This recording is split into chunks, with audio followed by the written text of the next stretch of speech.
Hablando de investigación, hoy por la tarde ya anunciábamos en el muro de Puente 2001, repetimos las vías de comunicación, en facebook.com/puente.2001, también Puente 2001 con número es la fanpage, y por supuesto pueden encontrarnos en Twitter en @puente 2001. Anunciábamos que íbamos a hablar de algo muy interesante, algo muy importante y algo de lo que de alguna forma ya estuvimos hablando en este programa de la mano de José Antonio Caravaca, nuestro colaborador, coequiper español. José Antonio Caravaca, esta semana cuando hablamos por la sección de los extraños, me informó de algo que realmente está sacudiendo España. Se trata nada más ni nada menos de Julio F., el famoso caso de Julio F. que presentáramos ya el año pasado en este ciclo, que lo presentara José Antonio Caravaca, y que ya en aquel momento, hablando durante la producción con José Antonio, a él se le despertó la duda de si podría estar o no relacionado con el famosísimo y fraudulento caso Humo. Estas comunicaciones de los supuestos humitas, estos extraterrestres que tenían un problema en el habla y que preferían enviar cartas a sus contactados en los años 70 y que... Algo muy bien armado. Sí, digo, volvieron locos a los españoles durante años con estas cuestiones. Y incluso algunos argentinos también. Sí, el padre segundo Reina de San Miguel recibió supuestamente una carta de los humitas con doble M, ¿no? Los humitas con doble M. Ese símbolo, el que utilizaban los humita, que es como una H con un palo cruzado al medio. Un palo extra, ese símbolo es el que de alguna forma llamó la atención de José Antonio Caravaca. En algún momento le digo, qué parecido que puede llegar a ser esto, y dice, sí, tienes razón, es parecido, y empezó a atar cabos como buen investigador que es, y encontró muchos datos que lo llevaron a sospechar de que la persona detrás de el fraude de los humitas pudiera estar relacionada, de hecho está relacionada, pero hubiera, como decimos en Argentina, metido el garfio con todo esto. La información que estábamos lanzando hoy a la tarde es que se ha confirmado en España, y de esta manera se está confirmando también a nivel mundial, que el caso Julio F. fue un fraude. Fue un fraude orquestado y perpetrado por la misma persona que desarrolló esto de los humitas. Lo hablábamos con José Antonio Caravaca ayer a la tarde y nos decía lo siguiente. Hace más bien poco comentábamos en tu programa, cuando hablábamos del asunto de Julio F., la famosa aducción de este cazador madrileño que el 5 de febrero de 1978 denunció haber sido secuestrado por alienígenas, haber sido conducido al interior de un enorme platillo volador. Y si algunos de tus oyentes recuerdan aquella intervención, casi al final mencionábamos de que todo el caso, todo el suceso narrado por Julio F. y que recoge Antonio Rivera en su magnífico libro Secuestrados por extraterrestres, fuera un montaje de José Luis Jordán Peña, el autor confeso del fraude de Humo. Yo había comenzado unas investigaciones a raíz de haber observado que los símbolos que dibuja Julio F. Durante una sesión de hipnosis, porque durante el transcurso de su experiencia, cuando él le pregunta a aquellos seres por su lugar de procedencia, estos le transmiten una serie de signos, de números, que él ve en imágenes y que después plasma en un dibujo, y yo observé que uniendo algunos de ellos se podía obtener el famoso y polémico anagrama de humo, incluso una J invertida que podía hacer algún tipo de alusión al propio apellido de Jordán Peña. Incluso para más INRI, los dos números que se incluían en este supuesto mensaje, el 3 y el 7 sumado, dan 10, y la décima letra del abecedario es la J. También podía ser algún tipo de señal indicando que el polémico Jordán Peña estuviera detrás de toda esta trama. Y después, analizando posteriormente, semanas después de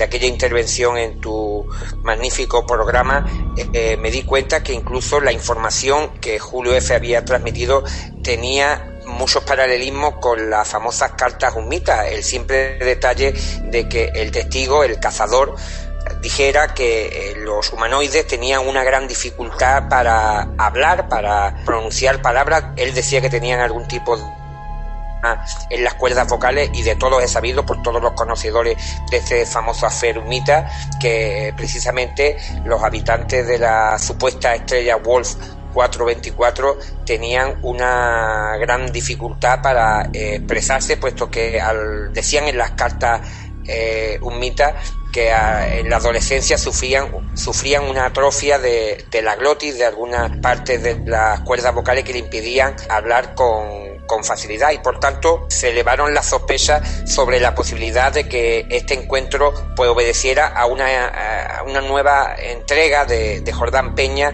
para intentar magnificar todo el asunto de Humo.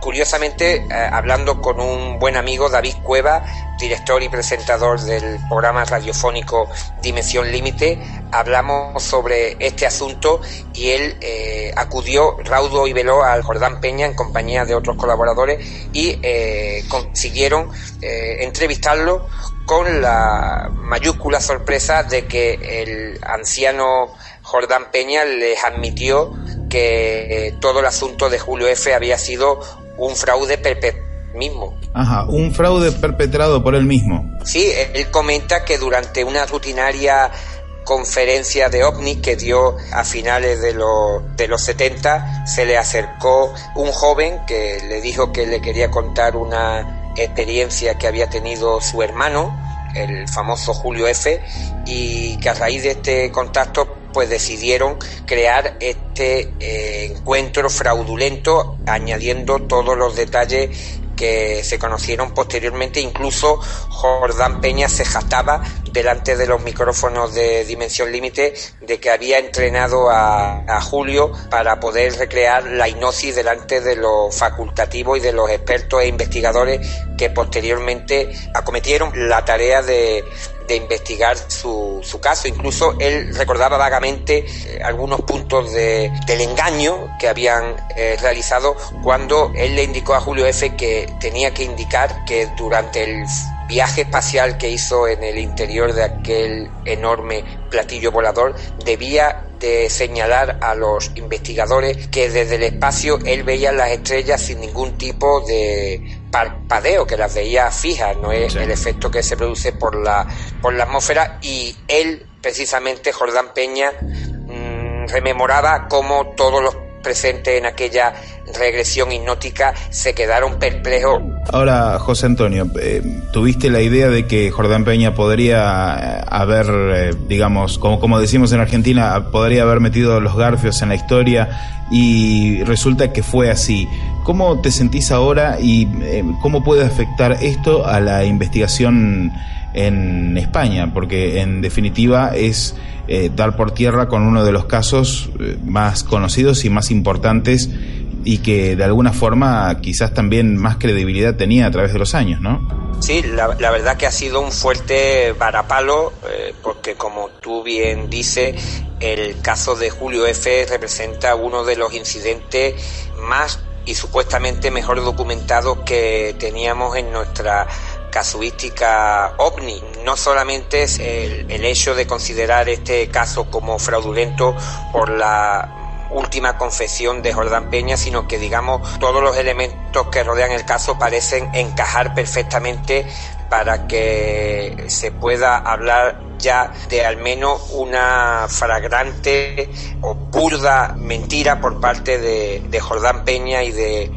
Julio F. para engañar a toda la comunidad ufológica española, porque prácticamente fueron gran cantidad los investigadores que se vieron envueltos en la investigación y estudio de este caso. De esa forma escuchábamos lo que comentaba nuestro amigo José Antonio Caravaca, y cómo se desarrolla el descubrimiento del fraude dentro de esta historia que cautivó y dejó helados a los investigadores españoles y al público en general durante décadas. Yo me pregunto, ¿cuál es el móvil de del fraude. O sea, porque estuvo muy bien hecho, así como también el affair Humita estuvo muy bien hecho, y realmente me gustaría preguntar al autor de esos fraudes cuál era su objetivo, porque por un lado en principio parecía que aportaban mucho a todo lo que es la investigación OVNI, pero escuchaba recién en detalle de cómo, que nos cuenta José Antonio, cómo había instruido a Julio F. para describir cómo se veían las estrellas, que no parpadeaban cuando están fuera de la atmósfera. Realmente hay un conocimiento profundo de esta gente, y lo que me gustaría preguntarle, ¿cuál es el objetivo realmente? Sería interesante, de todos modos el informe de José Antonio Caravaca no está completo, él está desarrollando un informe, ahora nos va a contar, pero José Luis Jordán Peña, recordemos que ya es un anciano y quizás está intentando lavar un poco las culpas que carga hace ya un buen tiempo. Recordemos que los fraudes por lo general se dan por dos motivaciones, una es por dinero y la otra es por ganar notoriedad, por llamar la atención. Ego. Y básicamente el ego. José Antonio Caravaca nos termina de comentar y dar el cierre de oro a esta historia en el siguiente audio. Bueno, pues estoy concluyendo un extenso reportaje donde no solamente se incluyen las magníficas pesquisas que ha realizado David Cueva al poder conseguir ese documento sonoro de la confesión de Jordán Peña como autor confeso de la trama fraudulenta del caso de Julio F., sino que, como digo, esto también se apoya en numerosos puntos y detalles y pormenores del ya más que supuestísimo encuentro de Julio F., donde se ve claramente que hay una mano oscura detrás de toda la historia que narraba Julio F. a través de Hipnosis para de alguna manera engrandecer el mito de Humo. Y también hay una cosa bastante extraña, y es que viendo esos claros paralelismos entre la abducción del cazador madrileño y el affair Humo, y habiendo sido recogido profusamente y extensamente en el libro de Antonio Rivera, por todos conocido como el máximo defensor de la verdad de los habitantes del planeta Humo, pues no se estableciera de una forma fehaciente esta relación entre el caso de Julio F. y el tema Humita. Es a todas luces desconcertante e intrigante el por qué Antonio Rivera no establece, no solamente en el famoso citado libro de Secuestrados por extraterrestres, sino en los posteriores libros que él publicó, en los múltiples y casi infinitos artículos que dedicó al tema, pues no incluir ningún tipo de nota, de aclaración sobre la existencia de estos claros paralelismos que podían haber, de alguna manera, si él consideraba que la abducción de Julio F. era la mejor y mayor documentada de la historia, pues podía haber aportado mayor veracidad al asunto de los humitas. Sin embargo, esto no se produjo, lo que también resulta cuanto menos sospechoso. Realmente es algo para seguir investigando, y calculo que va a traer cola tu investigación y tu documento. Esperamos ese documento para poder compartirlo con los escuchas de Puente 2001. Pues ha sido un placer de nuevo estar con vosotros.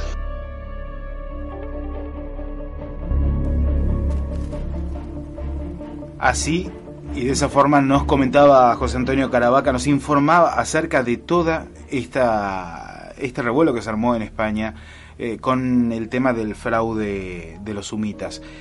Realmente es interesante ponerse a pensar en cuáles son las motivaciones de las personas que generan todos estos malos entendidos a propósito, ¿no? Que son los fraudes. Es buscar, en definitiva, engañar al público, a los investigadores. Tiene, como bien decís, mucho de ego, tiene un poco de malicia, ¿no? En esto de buscar estar riéndose en las sombras de todas las personas que creen que algo realmente está sucediendo. Y por sobre todo le hace muy, pero muy mal a la investigación de la casuística OVNI y de los encuentros cercanos, sobre todo. Es lo que yo llamo embarrar la cancha, ¿no? Es decir, y de una forma muy seria, porque sí. han pasado más de 3 décadas, o 3 décadas han pasado. Sí, 3 sí, décadas. y además involucrado a muchos investigadores que en su momento se jugaron por la veracidad de los episodios, pero además conmovieron la opinión pública, por ejemplo con el caso de los humitas.